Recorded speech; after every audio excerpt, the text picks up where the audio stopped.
അതും ഒരു കാരണമാണ്. അല്ല, ആ പറഞ്ഞതിന് പിന്നെ ഫലം അതാണല്ലോ. തെരഞ്ഞെടുപ്പ് ഫലം നമ്മളെ പഠിപ്പിച്ചെന്താണ്? ആ സ്ഥാനാർത്ഥി നിർണയിച്ച് ശരിയായ സ്ഥാനാർത്ഥി ആയില്ല എന്നല്ലേ. തെരഞ്ഞെടുപ്പ് പരാജയത്തെക്കുറിച്ച് ചർച്ച ചെയ്തു. അതിൽ സ്ഥാനാർത്ഥി നിർണയവുമായി ബന്ധപ്പെട്ട കാര്യങ്ങൾ പരാജയത്തിന് കാരണമായിട്ടുണ്ട് എന്നാണ് കണ്ടെത്തിയിട്ടുള്ളത്. അത് പരസ്പരം മനസ്സിലാക്കി മേലാൽ പാർട്ടിയെ ശക്തിപ്പെടുത്തി മുന്നോട്ട് കൊണ്ടുപോകാനാണ് തീരുമാനിച്ചത്. അതിനനുസരിച്ച് കാര്യം. പിന്നെ പാർട്ടി വേറെ കെ ശശീന്ദ്രൻ വേറെ പാർട്ടി ഉണ്ടാക്കാൻ പോകുന്നെന്ന് ഒരു പരാമർശം ഉണ്ടായി മാധ്യമങ്ങളിൽ വന്ന കാര്യം. അത് വിശദമായി ചർച്ച ചെയ്തു. അങ്ങനെ ഒരു നിലപാട് സ്വീകരിക്കാൻ ഇല്ലെന്ന് ഇത്തരത്തിൽ പല ഘട്ടങ്ങളിൽ ഞാൻ പറഞ്ഞിട്ടുള്ളൂ. ഞാൻ പാർട്ടിയിൽ നിന്ന് എന്തെങ്കിലും NCP പിളർപ്പുണ്ടാകുന്നുണ്ടെങ്കിൽ അതിന് കാരണം NCP നീതിയുടെ പ്രഖ്യാപിത നയത്തിൽ നിന്ന് തെറ്റുമ്പോൾ നയപരമായ കാര്യങ്ങളുടെ പേരിലല്ലാതെ സംഘടനാപരമായ കാര്യങ്ങളുടെ പേരിലോ വ്യക്തിയധിഷ്ഠിതമായ കാരണങ്ങളുടെ പേരിലോ പാർട്ടി വളർത്താൻ AK ശശീന്ദ്രനോ മുക്കം മുഹമ്മദോ ഇല്ല. ഈ വിമർശനങ്ങളൊക്കെ ഉൾക്കൊള്ളുകയാണോ? വിമർശനം ഉൾക്കൊള്ളണമല്ലോ. പിന്നെ എങ്ങനെ ഏത് പാർട്ടിയിൽ വിമർശനം? അല്ല, അത് പറഞ്ഞല്ലോ, സ്ഥാനാർത്ഥി നിർണയത്തിൽ പാളിച്ചു പറ്റിയിട്ടുണ്ട്.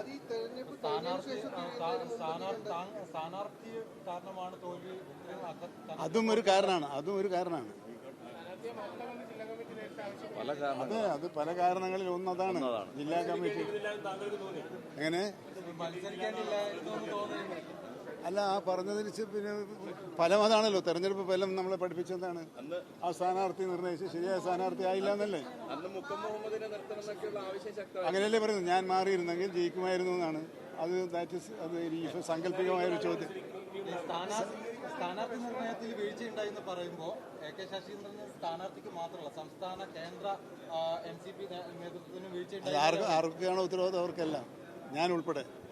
കേന്ദ്ര നേതൃത്വം എന്ന് പറഞ്ഞാൽ ഞാൻ ഉൾപ്പെടെയാണ്. ഇനിയൊരു തെരഞ്ഞെടുപ്പ് അത് അനാവശ്യമായൊരു ചോദ്യമല്ലേ.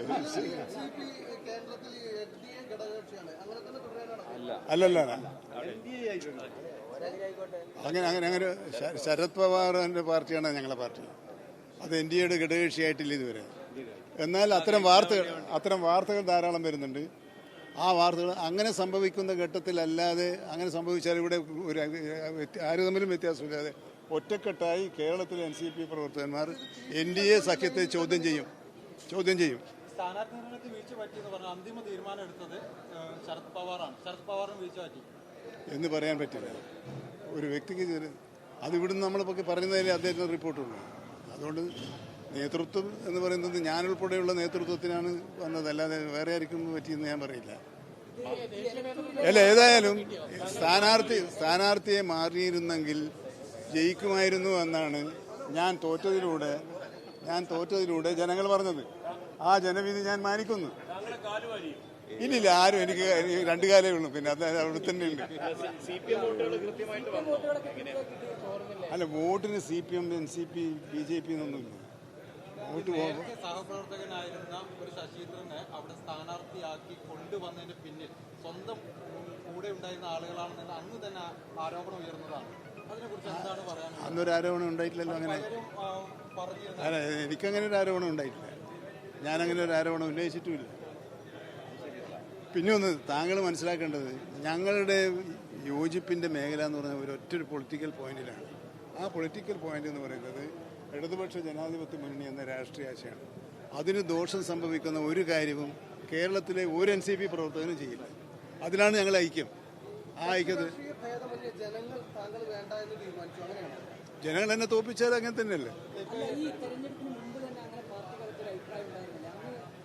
അല്ല, അത് ഗൗരവത്തിലെടുത്ത് കാണൂല. LDFിലെ ചെറു കക്ഷികളെല്ലാം വലിയ പ്രതിസന്ധിയിലാണ്. ആർക്കും ജയിക്കാൻ പറ്റിയില്ല. ഒന്നിച്ച് മുന്നോട്ട് പോകുന്നതിനെ കുറിച്ചുള്ള ചിന്തകൾ നടക്കുന്നതൊക്കെ പല ഒന്നിച്ചെന്ന് പറഞ്ഞാൽ ഐക്യമുന്നണി രൂപത്തിലോ? ഇപ്പൊ ഐക്യമുന്നണി നമ്മൾ ഒരുമിച്ചാണല്ലോ ഉള്ളത്. പാർട്ടി അല്ലെങ്കിൽ അതൊക്കെ പല ആശയങ്ങളും ഉണ്ടല്ലോ.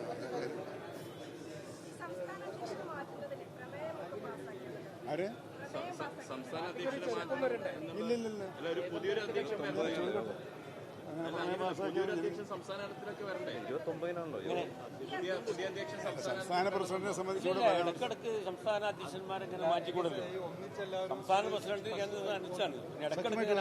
ഐക്യത്തോടു കൂടി പോകും. ഈ ജില്ലാ കമ്മിറ്റി ആവശ്യപ്പെട്ടിരുന്ന സ്ഥാനാർത്ഥി PC ചാക്കോ ഒരു വേറെ ലൈനാണ്. അങ്ങനെ തന്നെ മുന്നോട്ട് പോകാനാണോ തീരുമാനിക്കുന്നത്? ഇല്ലെന്ന് ഞങ്ങൾ രാഷ്ട്രീയമായി ഈ കാര്യത്തിൽ മാത്രമേ ഭിന്നിപ്പുണ്ടാവൂ.